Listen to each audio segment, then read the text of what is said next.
Hi, everybody. Good morning. My name is Ruth, and I'm a member of Christ Central Church in Red Hill, and it's good to be here with you this morning. And it's not that cold this morning, which is good. So I'm happy. Today, I'm carrying out the devotion and reading from the book of Esther, chapter 6, verse 11 to 14. And I'll read from the NIV Bible. So here we go. So Haman got the robe and the horse. He robed Mordecai and led him on horseback through the city streets, proclaiming before him, "This is what is done for the man the king delights to honor." Afterwards, Mordecai returned to the king's gate, but Haman rushed home with his head covered in grief and told Zeresh, his wife, and all his friends everything that had happened to him. His advisers and his wife Zeresh said to him, "Since Mordecai, before whom your downfall has started, is of Jewish origin, you cannot stand against him. You will surely come to ruin." While they were still talking with him, the king's eunuchs arrived and hurried Haman away to the banquet Esther had prepared. And that is the story from God's word. So pre this story, because it's quite a short verse, I thought it's probably good to provide a quick background of what had happened and what had taken place in advance of this activity. So pre this part of the story, we see that the Jews were in exile, and the king was looking for a new wife and asked for the young women to be brought in to to his palace and for him to choose a wife from them. And he chose Esther. Thanks to the providence and favor of God, he chose Esther. Um, and Esther was in the palace, and there was a time where Mordecai um, and there was Mordecai was Esther's uncle, and he was outside the palace. And then there was this man called Haman, who wasn't a very nice person and didn't really like the Jews, and he planned to kill them because he was frustrated that Mordecai wouldn't bow to him when he saw him. He was from a different tribe from the Jews, and there was an enmity between the groups. Um, and he plans to kill them, annihilate the whole group. And Mordecai, upon finding out about the plan, spoke to Esther and employed her to speak to the king on her behalf, on her people's behalf. At first, she couldn't do it. She was probably scared. She reminded Mordecai of the protocols of getting an audience with the king, and if he didn't accept you or you went in on requested, your head could be chopped off. Um, However, in spite of this, Esther chooses fate, and she asks Mordecai and the Jewish people, to fast and pray for her. And then she mentions those infamous words, "I'll go to the king, even though it's against the law, and if I perish, I perish." She summoned the courage, she prayed, she went before the king, and in the Lord's providence and his favor, Esther found favor before the king, and she was able to speak to him. Interestingly enough, she was quite a wise woman, and she was quite humble.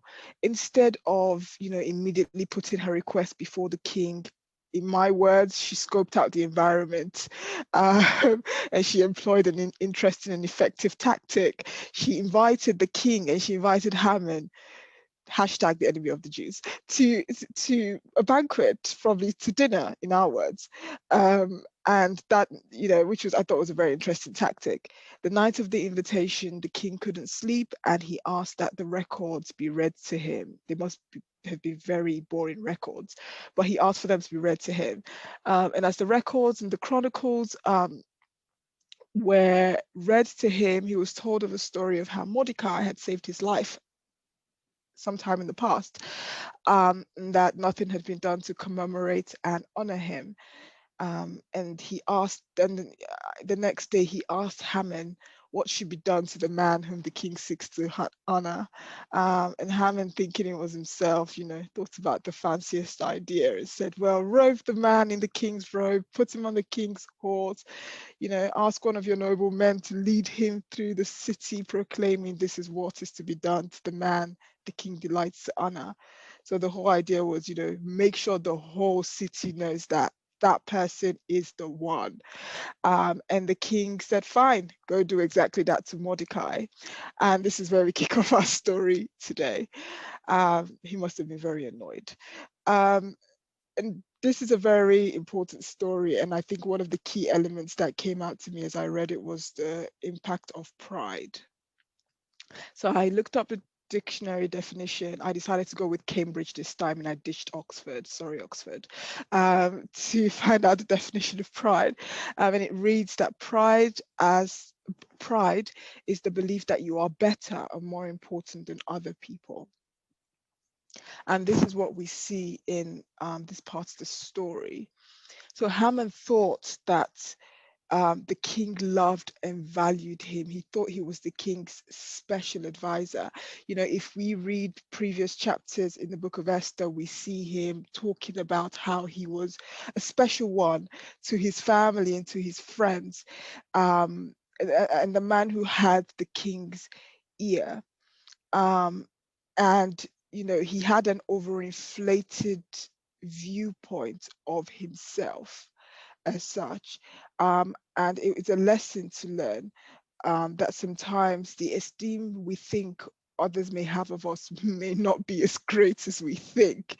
And it's important um, to remain humble, and to just stay grounded, as such.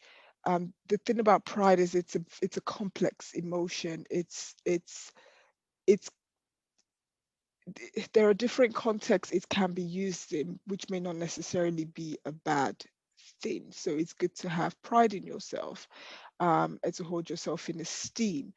But at the same time, there are other elements of it that just, it's almost like it's a complex emotion. There are different parts and elements to it, and you know, and also it's how it's employed that could make it quite a bad thing. Um, Another lesson that is learned from this story is that we shouldn't put our trust in others. Haman put his trust in the king, um, in the way he acted, in the way, you know, when you read the narrative, you get the narrative of the text, you get the sense that um, Haman probably thought the king was like a god and he was like a second god in the city. He put his trust in the king, and as such, you know, he found himself stuck in doing things he didn't want to do for a man he hated. Applying this to real life, to us right now in our real life everydays, you know, the lesson could be not putting our trust in other people, but instead putting our trust in God, rather than looking at people as our hope, as our security, as our solution to a problem. Oh, he will come and save me, or she will come and help me out. Sorry, that's a bit dramatic, but it's quite interesting actually when it's you add a bit of drama to it. Um, it's that reality, or remembering that, you know, we are humans and that we will falter, and that the only person or the only being that is trustworthy in this world is God. It doesn't mean we shouldn't trust other people, but the degree of trust, and pride we put in people should not be one equivalent to a deity, so to God as such. It should be, you can trust people, but always put your trust in God as priority over trusting people. And it's okay for people to let us down because they're humans just like us. So there's a slight contrast in personalities between Haman and Mordecai. So whilst Haman was super inflated, you know, super pride, look at me, I'm a boss.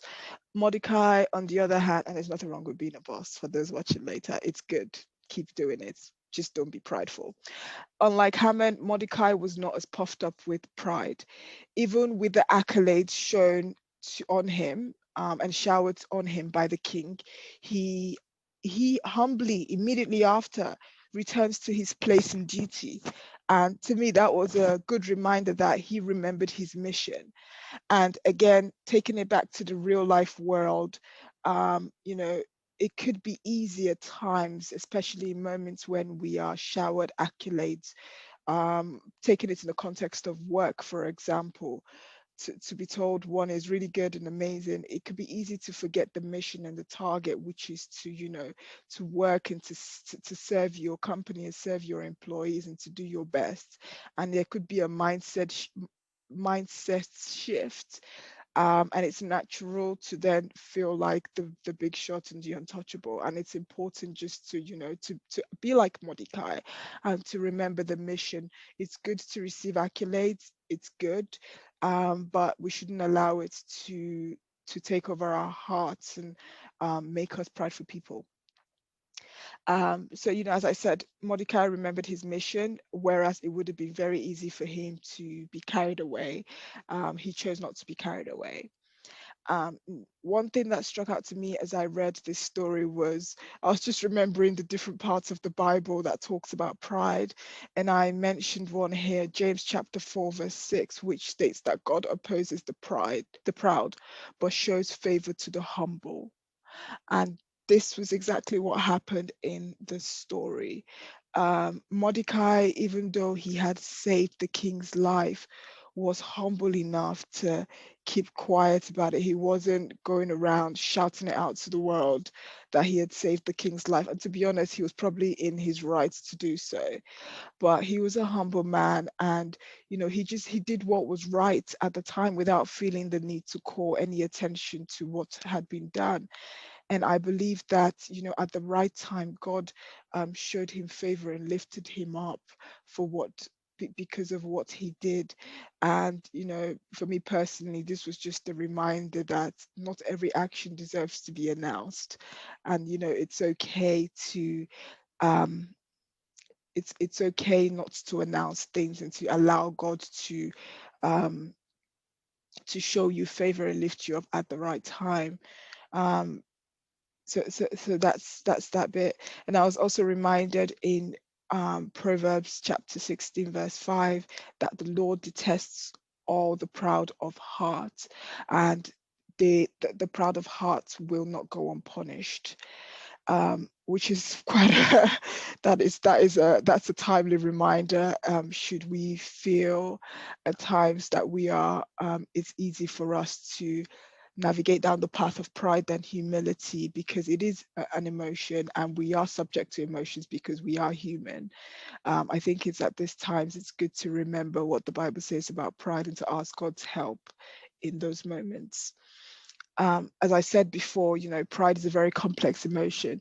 It can propel human beings, it can propel us to dizzy new heights, where our accomplishments can spread beyond, levels that we could not imagine. It can be what you need to push you to the top.